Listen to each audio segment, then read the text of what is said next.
key task for any head teacher is the appointment of a deputy.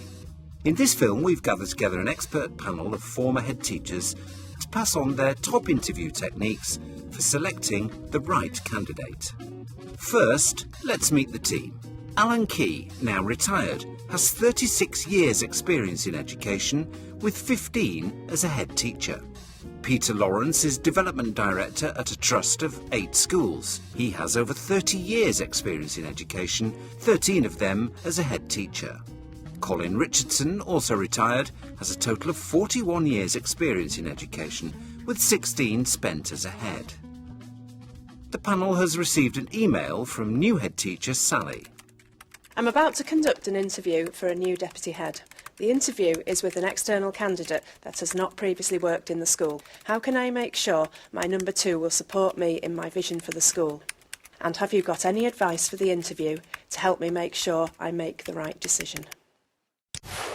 That's the key appointment, isn't it? Absolutely. You have to be very clear about where you're going and the kind of personal qualities you want and the skills you want to move the school forward. How am I going to know this person's going to share my vision? State it explicitly as a starting point as to what your vision is for the school currently and in the future.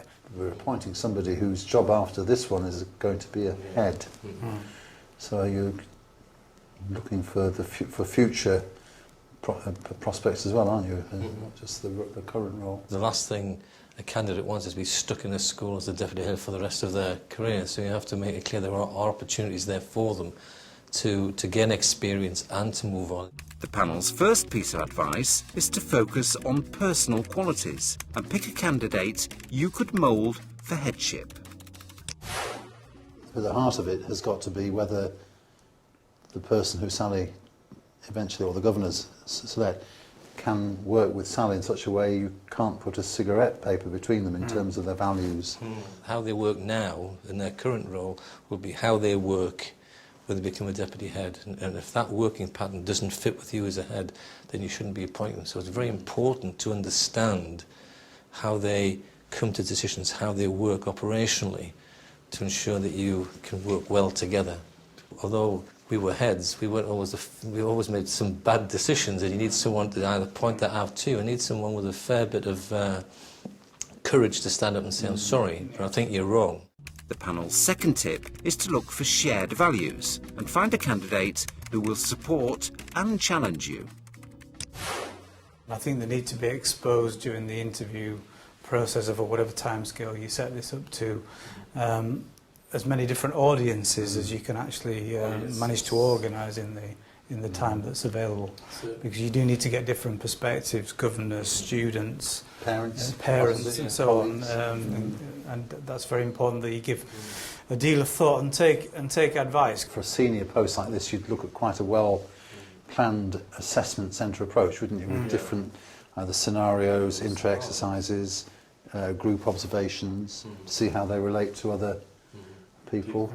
The panel's third piece of advice is to undertake varied assessments with different audiences to inform the final decision. With an external candidate, there's always that extra element of risk, isn't there? So even more important to make sure that the selection process minimises that risk as far as possible.